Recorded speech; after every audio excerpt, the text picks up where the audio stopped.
Episode 3, Love's Labor's Cost. Are we in love or is cultural currency robbing us blind? In a fight or flight world, what is creativity worth if you cannot pay the bills? So today we have Jacqueline's artwork versus John's bottom line. Fight. Life drawing. Welcome to Life Drawing with John and Jacqueline. Brought to you by Cottonwood. Brought to you by Cottonwood Center for the Arts. Cottonwood Center for the Arts. Life Drawing episode 3. Is that the start? Yes. We're live with Love is Blind! Okay, here's our start. All right, welcome everybody. that's- We're back for episode 3. Okay, but of Love is Blind is really popular right now. Love is what? Blind. Blind? Yeah. Meaning? Meaning Love is Blind. Have you not watched the show Love is Blind? There's a show called Love is Blind? Yes. It's I'm not not good. aware. What channel? What? I shouldn't even never say what watched channel it. is it on. What thing is it on?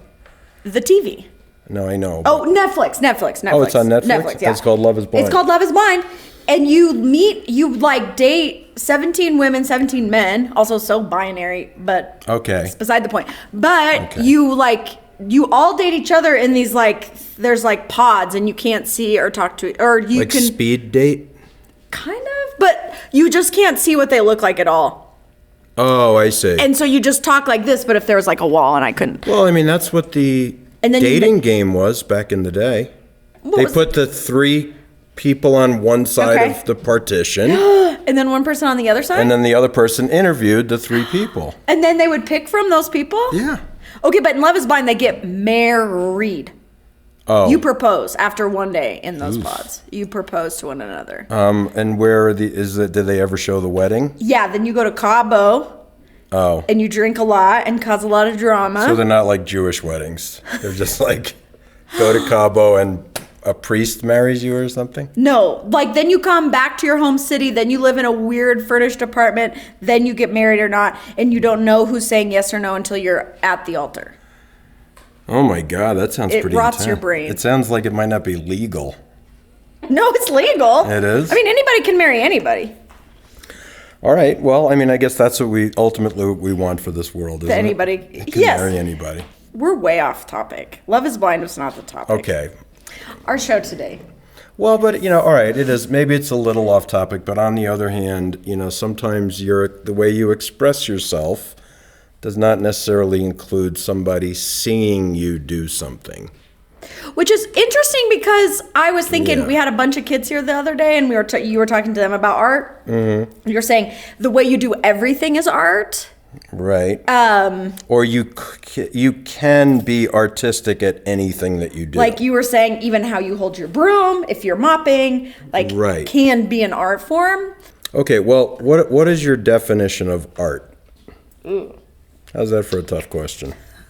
I mean, I remember having one in my head. Really? Yeah. What would you say? That art was the unique expression of universal ideas. Art is the expression of universal ideas. The unique expression. The unique expression. So the way you become an artist is that you express it in your own unique way. Okay. Right? Yeah. But you're not necessarily breaking new ground with your thoughts. That might be more about philosophy. Yeah. But the art is taking, let's say, an everyday thing, but expressing it in such a unique way that In it a new becomes an way. artistic expression. Which I'm always confused by, in a generative way, the difference between art, philosophy, all these things have, you have to know the foundation. There's a craft.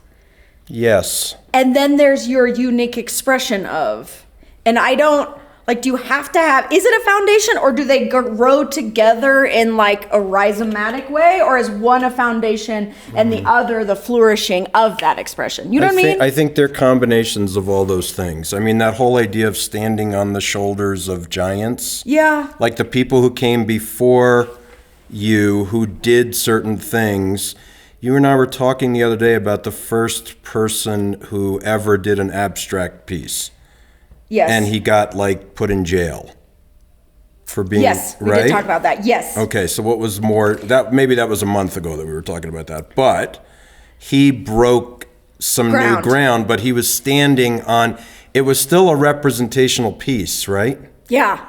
And he was like this far removed from the old masters that he was mimicking, essentially. Okay. So there you go. So he took one little component, right? Didn't he change the sky or something? Yeah.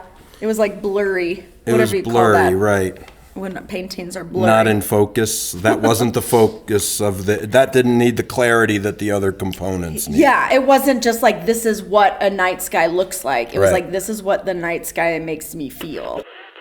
All right, so the other topic that we wanted to kind of talk about today was just like the Love is general blind. idea of art and money. Yeah. You know, putting it like in really kind of blunt terms. Yeah. And, you know, I think a really good launching point is something that I've kind of, you know, it's been in my head for a really long time. And that is that, you know, we run an arts organization Yeah. here, Cottonwood Center for the Arts. And, you know, it doesn't happen by magic. It doesn't happen just because great art is produced here. It doesn't, there's not, It's work. it's work. And like you always talk about how much the paper towels cost. Right, and the toilet paper, and the the building. hand soap, and the building, and the insurance, and all these things that you never think about. And the thing that I think is a great launching point in that is that art, in its purest form, art was never meant to make money. Art is a different kind of currency, right? So to pay the utility bill every month is a very specific type of currency. Yes. It comes right out of Actual our money bank currency. account. Numbers. Yeah. Okay, fine. But that's what it is, right? Yes, yes, yes. Which is a made up thing. It is a made up thing. I feel like maybe you could argue money is art. Well, yeah. Because it is a okay. made up system that we've like agreed upon. Right, and because everyone agrees that these Yeah. things have this value, therefore this piece of art has the value this that amount we've of designated. on it, Numbers right? worth of value. Okay, but in the It's end, not a great system, in but- the end, with that, when you look at the average piece of art, like I was just reading about this thing that Banksy did 15 years ago in Yeah. Central Park, where he had some just regular guy, an older man with like a hat, and they opened up a booth in Central Park, and they put like Oh, all the Banksy's down. all the Banksys. They were all original Banksys, and they were all black and white. Yeah. And then there was a big sign that was also a Banksy, and every single piece was $60. But everybody walked past Right it past. because the guy who was out, they just thought it was another street art. Because love is not blind. Like they judged the person before they judged the art. Yeah. Now I don't know when Banksy really fully hit the scene. But he was already. Yeah, people knew who he was. People knew who he was. Okay, so 7 pieces sold all day. And the first person that bought, because I just heard this from my wife yesterday, that the first person who bought a piece talked the guy down and he sold her 2 pieces for $60. I love that she talked him down. Yeah. You know, he had them for $60. Yeah. He looked like every other street art Yeah. person. And I would say, 99.9% of people just walked right Yeah. past it.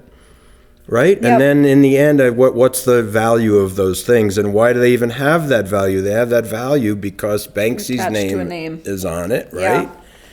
And all they were little black and white shadowy pieces Yeah. like Banksy.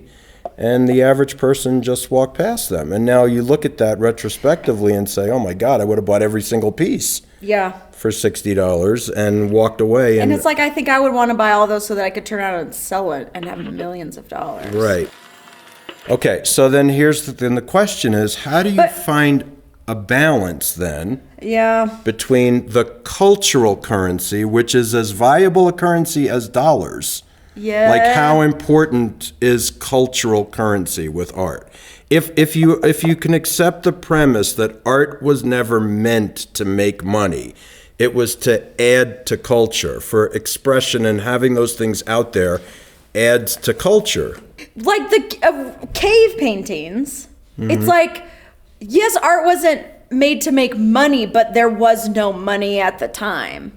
Okay. So I wonder, like, what the equivalent would be of money in that time, and All right. was. It's almost like money comes on the scene and changes it. Yeah. But I mean, all you have to do is get to Da Vinci and any of those people and see those people were all sponsored, Yeah. right? They would not have been able to do what No. they do. Like, they didn't because have day couldn't make- jobs. They didn't have day jobs, right? It's funny to think about Da Vinci, like, working at the Italian coffee shop, though, before. He might have been better. More Well, well-rounded. You know, that's a fair point. Yeah. I mean, you think about people like Hemingway, like, wasn't he a truck driver? Was he? Yeah. Well, then you do wonder how much, human experience, real things that you go through is what can create your art or your art form. Well, coming back to when we were talking to those kids, I mean, they were like adults, but kids. They were in college. And you were like, does this sound like bullcrap to anybody? When you're like, whatever you do is art. And one kid was like, yeah, it's bullcrap. He's like, it's just a job. And I've been thinking about that because it's like, even what we're talking about, I'm torn between like, we live in a capitalist society and we can't even think outside of capitalism. And so sometimes we do jobs in order to do the things we love. And like, Yes. I think maybe having a job you love is a privilege. Yes, I agree with that. But like sometimes like, I think it's maybe you could argue ethically better and maybe more freeing to be like, my job is not art. My job is my job. And I give like not my full, because art is hard. Okay, but how hard is it to change that thinking? Like one of the examples that I use is you can remember back to high school, there was always one custodian in the building who would like whistle Yeah. while he worked and got to know all of the kids and Yeah. even when he swished his mop back and forth, it was almost like it didn't matter what he was doing, it mattered how he was doing that thing. Yeah. Which I agree. I agree. I just wonder in like if we were, I think capitalism it's like makes us free, but I think it just enslaves us in ways in the sense that we're not free. Now, everyone is not free to have that experience. Like even that of I have the ability to express myself in my job, which again, I know it's just pushing a broom. But maybe some of that too is it's a lot more relational.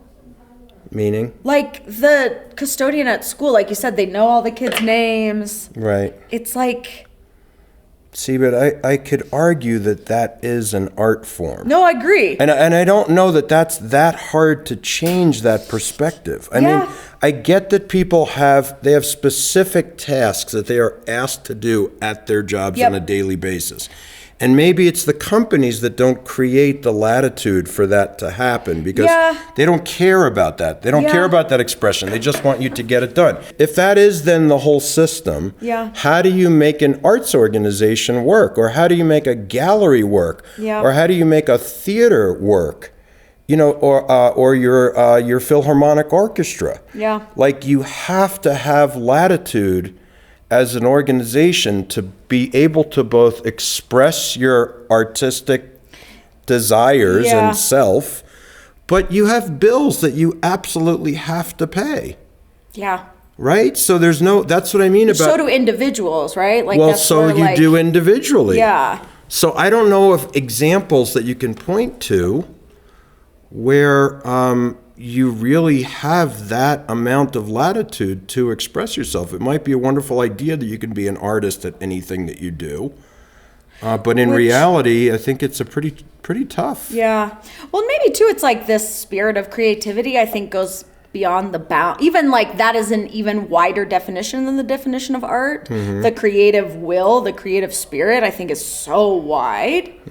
But then maybe you think about it too. It's like you don't want your pilot to be creative. Right, that's a fair point. Like right. you don't want your heart surgeon to be like expressive and following their creative joy. It's like, no, just like lock in, buddy, and don't express yourself. Express the mechanics of the job. Yeah, I mean, we have a lot of people don't- who come into this building who do their day jobs or whatever, And then they come to drawing class. and then they come to drawing class, right? And they are I always think too, it's like you can see it, and I see it every day. I always do a warm up because I'm like, we've got to like shift. You've got to shift your brain gears. Like from, you've been working all day. Your brain has been attentive to something. We've got to now shift it into a different mode. And I see this like kind of almost before and after. People are like visibly different, which is really beautiful in a way. Oh, no question about it. To see them when they're in flow. Yeah. Where they're just being. They kind of come in heavy. Yeah. And I am always like, when we draw and like at the beginning, everyone's like traps are up to their ears and people like squeeze their butt cheeks. Right. And I'm like, take a deep breath, and we all like kind of relax.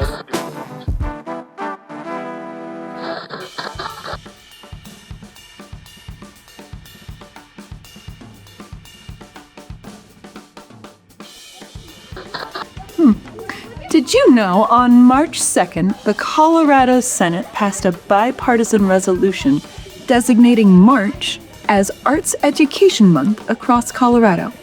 The effort was led by two nonprofit organizations, Colorado Business Committee for the Arts and Think 360 Arts.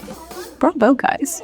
Here at Cottonwood, we offer diverse youth programming with everything from clay hand building for all ages, digital animation, creative writing for teens, and our Summer Art Spark series for kids ages 6 through 12, happening weekly in June and July.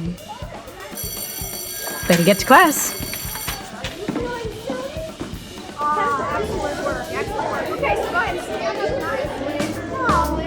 To me, the things that we care the most about in life, I really believe, are things that are in one way or another produced by a creative or artistic person. And I'm talking even sports with that. Yeah. Like, you know, people love that stuff, right? They love their team. Yeah. They love their logos. They love their colors. Just all aesthetics, the all those hoopla of but it, that's the lights, the art the all over the jerseys, place, right? yeah. Let's take the Los Angeles Dodgers. They can pay Shohei Ohtani $70 million a year. He is, I like him though. Because he's bringing in more than that. He puts butts in the seats. He puts butts in the seats, and maybe that's where all art might end up going someday. I really hope it doesn't. Butts in the seats. I mean, that is how you make your bottom line. That is true. So. The more people that come in here, even if they don't spend money, is like the more people coming through, the more money, like, or you hope. Yeah, you hate to think like that, but, like I said, it's not like, those bills show up like clockwork every single month to keep this alive.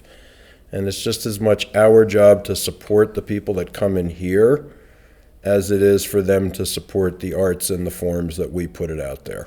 So do you think it's fair for galleries to charge, most galleries, if you don't know, well, not most, but they all do it differently, the pricing structure. Some are 50-50. Like the gallery takes 50%, you sell a piece for $1,000. The gallery takes 50%, you take 50 home. You think that's fair? So let's say you own an art gallery. Okay. Right? Your rent is $2,500 a month, and the utilities are what they are, and the trash service is this, and the Wi-Fi This is feels that. like when I was younger and my dad was telling me what a budget is. Okay, that's but fine. I'm here. All right. I checked out a little bit. Look how I put the bagel, the cream cheese on it, just on the bottom. Okay, yeah, I'm with so let's say that you're running an art gallery. Yep. I'm with Now, you. No, I'm with you. Your thing is that you're trying to attract the type of artist that your gallery wants to put their work out there and show, right? But in the end, you get the identical bills that any other business gets. Granted, Cottonwood is a nonprofit, and some of these other businesses are for-profit businesses. But in the end, there's not that much of a distinction when it comes to the bills that you get to make it work. Yeah, no, exactly. And we have really wonderful galleries in this town that really have to be very clever as to how they can encourage the type of art that they want to show, but also make sure that they hit their bottom line every single month. How do I feel as the purchaser that $500 goes to a building and the same way you feel when you buy a hot dog at the ball game and it's that $14 costs them a quarter, And I don't bitch about that. I'm like, take my But- money, I'll take the hot dog. Well, because you're supporting the entirety of the culture. Okay, but that's kind of maybe this is happening more.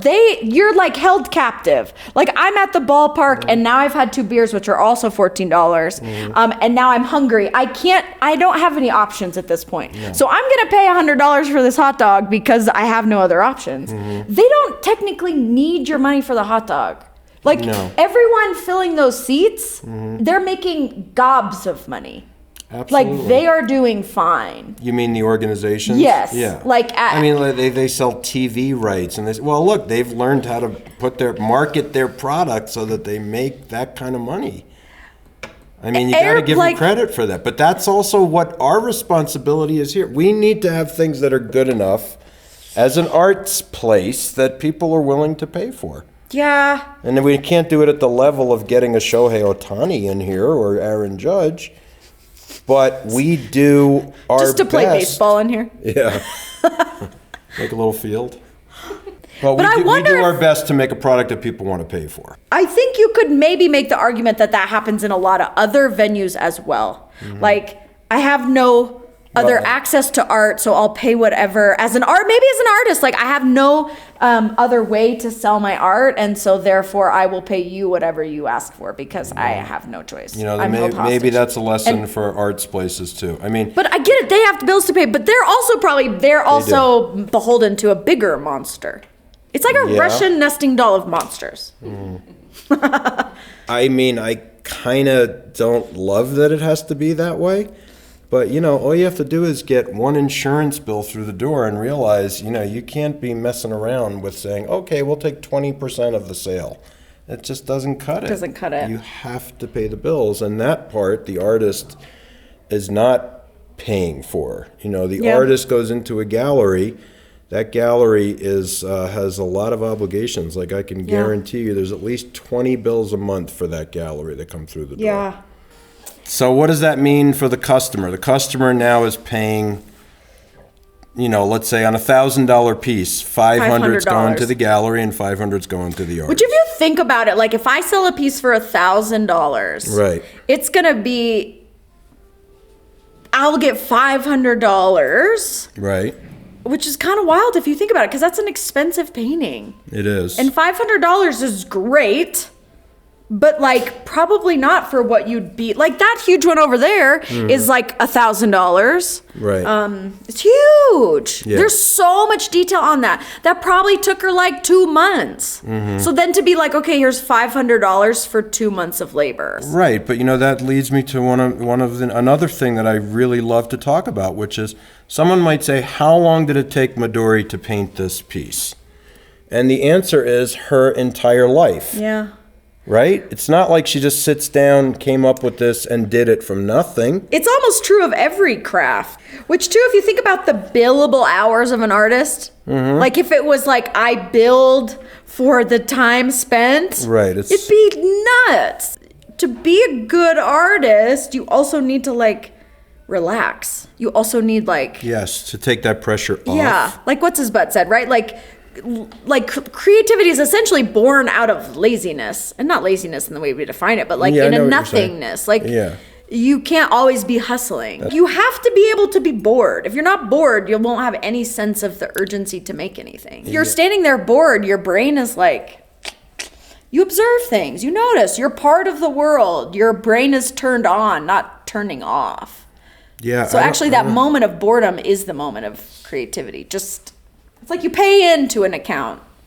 Right. So the question is, how have we become a society where that values certain things and says, absolutely, that's what it's worth? And even if people say, oh, I overpaid that lawyer, he billed me an hour for a 7-minute email that he did, Yeah. And yet we can all rationalize that, but something happens with art. And why does that happen? Because the average person does not have that thought that art, they're still in that mindset that art was not meant to make money. Don't artists just want to show their work? Don't people want to do, and that is a thing. But also, like, you were asking me, like, as a gallery owner, what would you do? And I don't even like to think about that because I would rather die. Rather die. I would rather die. So if I think about it that way of like, okay, I'm paying you to do things, I just couldn't. I couldn't manage something for 5 minutes. Right. I spilled coffee everywhere. But point being that, you know, I think that if we can try to raise awareness that artistic expression matters a lot, and that if we can separate it out as its own form of currency, because it is critically important to making this world function. Yes. It almost matters more because we can't tell that it matters. I just think, that the creative artistic spirit is so woven up through everything that it's almost like we've stopped paying attention to it. I think then that pairing the inevitable thing, which is everyone has their bills that they have to pay. I think an awareness that art is its own thing out here will make people's willingness to do this other bureaucratic thing maybe a little more tasteful for them. They might be a little more willing to do it if they realize that they're not just paying for their utilities. You know, because we all have to do that and we all have to pay for our phone or whatever. But they're contributing to the cultural currency of where they live, where they exist, where they want their life to be beautiful. Right? Art is really tricky, and it's really hard for people and expensive to make. I mean, we'll talk about that next time. It's so expensive to make. And you know, the challenges of just running any business that's product is an artistic thing, a piece of someone's soul. like Madhuri, like here's a piece of her soul. Right. I mean, I think those are all they're all valid things. So the question is love blind? That's what they say at the end of the show. So you have to answer. Okay. Is love blind? You let us know your thoughts in the comments down below if that's possible to do. Anyway, thanks for joining us, and we'll see you next time. Love is blind. I dreamed last night I got on a boat to heaven. Love is not blind.